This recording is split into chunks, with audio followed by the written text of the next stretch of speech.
Dr. Rosenthal. Dr. Rosenthal, what was the inspiration behind Supermind?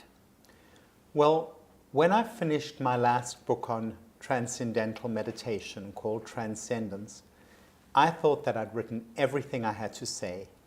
It was and is a book about how Transcendental Meditation can help people with all kinds of difficulties.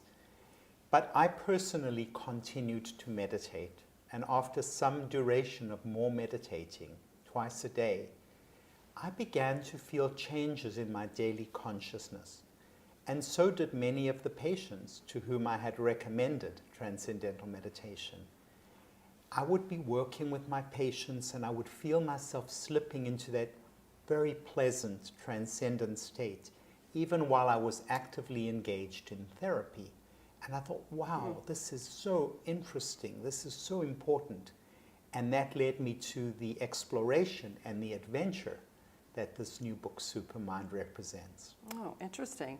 Now you talk about consciousness, and I think people get confused between mindfulness and consciousness. What exactly is consciousness?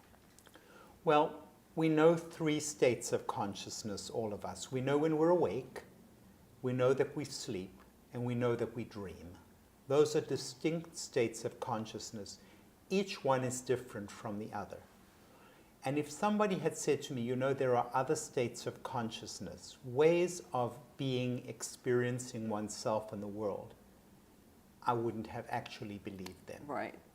But having I can see why. actually experienced them and heard that others have and seen their effects, I now am aware that there are other states of consciousness that one can access by different means. And I'm not talking drugs now. I'm not talking altered consciousness. I'm talking awakened consciousness, because this is consciousness that is a natural function of our minds.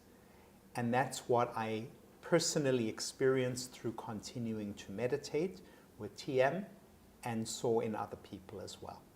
When you start to meditate by this particular method of transcendental meditation, and I should tell you a little bit what that is. It's simply going and learning. You're not going to learn it through my book. My book is an explanation of what it'll do and what it can do, but it has to be taught personally. When you learn how to do this practice of transcendental meditation, after a little while you're meditating, you go into a state called transcendental consciousness or transcendence. And what that simply is a very pleasant state when you are conscious and alert, but there's nothing specific that you're thinking about. So that's very unusual to be aware and alert but not have any content to your consciousness. Yes. And at the same time as you're aware and alert, you're also very calm. And it feels so very pleasant. Your body is relaxed. So I think it's legitimate to say this is a distinct, separate kind of consciousness while we meditate. It's not like waking. It's not like sleeping. It's not like dreaming. It's different. Right. And then this is the real novel aspect of Supermind. This consciousness that you experience initially during meditation begins to infuse your daily living.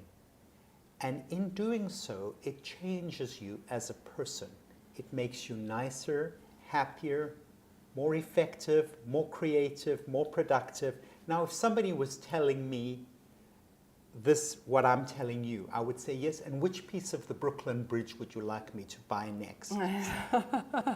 It basically doesn't seem credible. Yeah. But what I did, I thought, well, I can't trust myself or my patients. I did a survey of more than 600 meditators. Oh, really? And I was able to distill down what are the characteristics of the state of consciousness, and more important, what does it do? Because, you know, when you tell somebody they've got the state of consciousness, in hippie terms, I would say, oh, groovy, baby. Yeah, and But a lot of people wouldn't go near it and continue the conversation in today's world. they would say, right? don't try taking it through customs. Exactly. But anyway, actually, it does a lot of concrete things. It makes you more calm. It makes you nicer. It makes life go easier. And this is what came out of the survey. So that's what the book's about. Right, and the book really, explains the science behind and takes you through steps on how to achieve these states. Yes. Without necessarily teaching you the practice, which needs to be taught in a different way. Now, a lot of celebrities do TM, and you interviewed several for the book, or one or two, and I know Hugh Jackman was one of them. What did Hugh Jackman have to say about TM? Well, it was a wonderful interview, and wonderful not because he's such a star, which he is. He's famous for good reason. I mean, how many people can Everybody act, loves Hugh Jackman. dance, Yep. and sing as well as he can? And he's funny. And funny. But the authenticity of the man just shone through in the interview. And as you'll see, because I sort of transcribed the thing, and what he said, perhaps, that struck me more than anything is the authenticity that it's helped him access. How to be the real person that he really is. Because, a lot of us put on masks, not only for other people, but we put on masks for ourselves. We don't want to look in and say, who are we really? And that's what really he found was so amazing. It's a great interview. Yeah, thank you. And in fact, it was really something that moved me personally, Next and that time I've call thought me, about I'd like it. to be there. Because I could see, I mean, it comes out in the writing how very special the communication was between the two of you.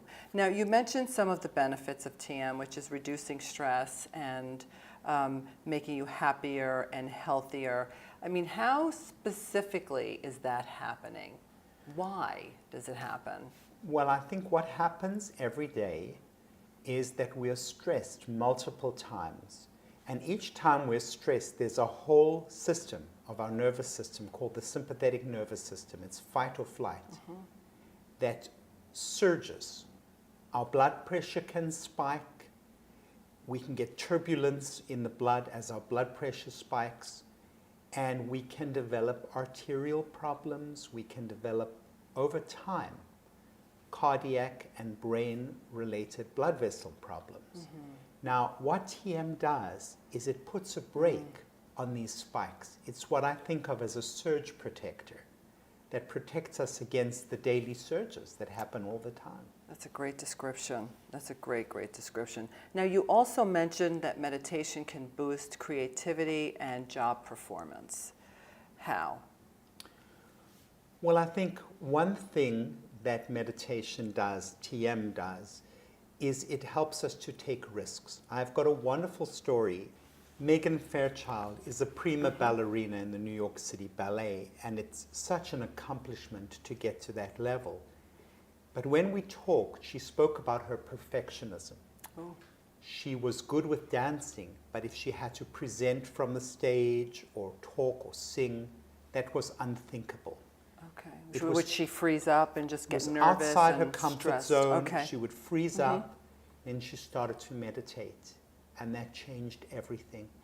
She began to be willing to take risks, make mistakes, learn from her mistakes, realize that mistakes are just steps in learning to become a fuller, more creative, more productive person. So that when the call went out that they needed a new actor who could also dance for the Broadway musical On the Town, unthinkably, she put her hat in the ring. Great. And the story was she got the role in the audition room, which is virtually unheard Really? of. If they say, we'll call you back, Sure. you're doing well. But to actually be given the role, and she said she couldn't have imagined doing that. That's just one of so many examples of risk-taking that is key to creativity. But there's more. Creativity means ideas popping up from unexpected places in the mind. That typically happens when you meditate and after you meditate. And many creative people, whether they're in the realm of finance or the arts or sports, say that these ideas come to them while they're meditating or after they're meditating. Yeah, I agree. I get, when I'm in the zone, right, and people will sometimes refer to it as the zone, the messages, they're just clear. It's just, if there's a problem that I have, suddenly a solution will appear. Right. And I'll be able to see the situation, differently. So it definitely does work. I'm an avid believer in meditation. Now, is there a meditation that you'd like to share with us? Now, when you say a meditation, well, here's one that I'd like to share. Let's just, they don't like any dead time on the air, but let's just for 15 seconds, just let ourselves be still and quiet and just feel like what that feels like.